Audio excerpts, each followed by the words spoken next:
New details are emerging about Jamie Kloss and her 2.5 months in captivity. That includes how her kidnapper chose her in the first place and how she managed to escape.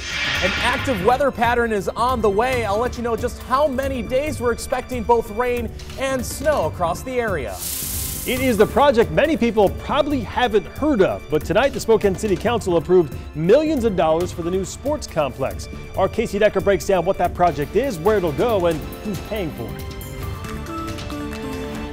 Welcome, everyone. Thank you for joining us tonight. I'm Whitney Ward. Good evening. I'm Mark Hanrahan. Spokane City Council approved $5 million for the Sportsplex tonight. That's an arena project being put together by the Public Facilities District. It's completely separate from the whole Joe Albi Stadium issue we have covered for months now. Yes, however, the two issues did intertwine, at least for a while, and that's resulted in a lot of confusion. So what exactly is the Sportsplex? How's it being paid for? Here's Casey Decker with some of those answers. The first question, of course, is what is the Sportsplex? Well, it's a multi-sport indoor venue currently in the design stages. It's meant to hold large tournaments, mostly for youth sports. That means it has space for a lot of courts or mats, but not very much seating for spectators. It'll also have a special indoor track. Next, where is the Sportsplex? Well, it'll be right next to the Spokane Arena, meaning it'll be able to use the parking in that area. When is the Sportsplex? Right now, the plan is to break ground this summer. If construction goes smoothly, it could open in early 2021. Why is the Sportsplex? Well, the nonprofit Spokane Sports Commission has long promoted this idea as a way to bring more events to Spokane. They argue it'll generate business, strengthen the local sports culture, and provide young local athletes a place to hold their big events. Who is in charge of the Sportsplex? That's the Spokane Public Facilities District, which manages a lot of our county's major venues, like the arena and the convention center. They're working together with a number of other organizations like the Sports Commission, the city, and the Parks Department to put this together. How is the Sportsplex being paid for? This is the big one. There are 4 sources of funding. The bulk comes from a state sales tax rebate. The next largest chunk is money the facilities district already has in its reserves. Then the $5 million from the city budget the council approved today. Finally, they'll be asking the state for another $2 million for some design add-ons. This all means that no new taxes are being created to pay for this project, which is why there wasn't any sort of public vote. Finally, what's the connection to Joe Albi? Well, now, none. For a little while there, the PFD and school board were considering modifying this project to accommodate football. But that's not happening anymore. The board decided to go with the voters and rebuild Joe Albi at the same site. But the Sportsplex goes on as originally planned. That was Casey Decker reporting. We'll keep you posted on the progress. Yes. All right, to weather now. It was a chilly but quiet weekend in terms of weather, but a storm now headed our way later this week. Meteorologist Thomas Patrick in the Weather Center tonight tracking that for us. Thomas. Yeah, it'll be nice to talk about all that sunshine we've had recently, but of course my focus is going to be on any kind of messy weather. So we start with Doppler radar. And what really catches your attention, even on the wide view here, is the rain in California and in the southwest U.S.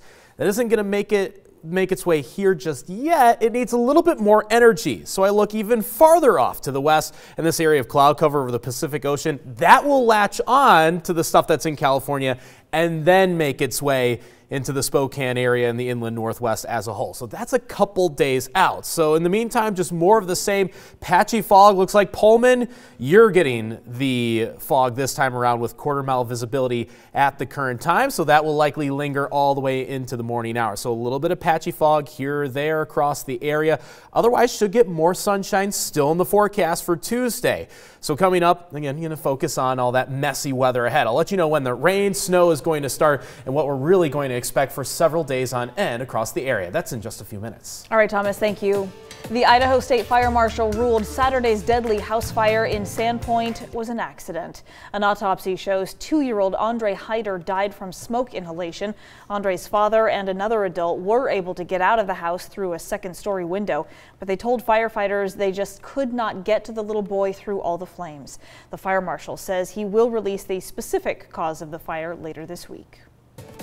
And a North Idaho man who prosecutors say killed his girlfriend's baby will spend at least the next 5 years in prison. Cody Hull faced a Kootenai County judge today to learn his fate. While he was initially charged with murder, Hull later took a plea deal to manslaughter and received 15 years. KREM 2's Taylor Vito was in court today, and as he reports, Hull continued to insist that he was not responsible for the baby's death.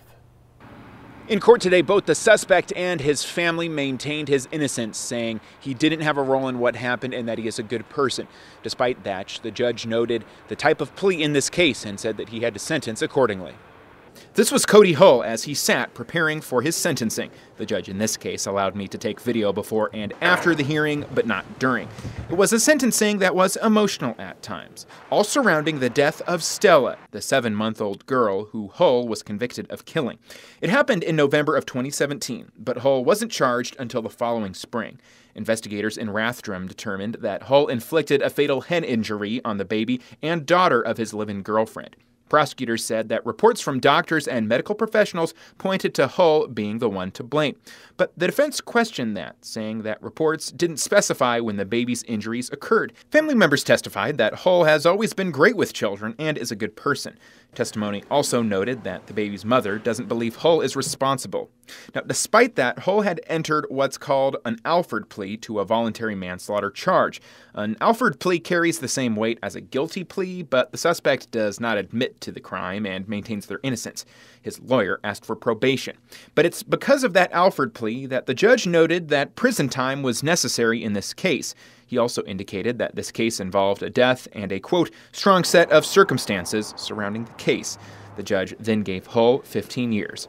The baby's biological father, who was in court, didn't have anything to say after the hearing, but he testified during court that Stella's death was emotionally difficult for him. Hull will be eligible for parole after 5 years. In Coeur d'Alene, Taylor Vito, KREM 2 News. In other news, a new raceway is emerging in the Deer Park area. It is called the Mill Pond Raceway. Many residents in that area excited for the family-friendly space to open. Others have expressed concerns. The north 30 acres will be used for racetracks. The southern 86 acres will remain untouched to preserve the natural beauty on the property. The raceway is already getting noticed. The Deer Park Bradley community Facebook page has received many comments about it. The page admin, who asked to remain anonymous, says some people have raised concerns with security. Almost every kid in the neighborhood has a motorcycle and they don't have a constructive place to ride it. This, with the zoning and being in the county, it gives them an outlet for good, clean fun. Owner Joe Hilterbrand recently purchased the property. He says it's a plan that's been in the works for about 5 years. Once it's ready, he hopes the Mill Pond Raceway will be a positive outlet for the youth in the area. Investigators in Wisconsin say 21-year-old Jake Patterson told them he decided to kidnap Wisconsin teenager Jamie Kloss after he saw her at a bus stop. He appeared in a courtroom today via video. More on that coming up after the break.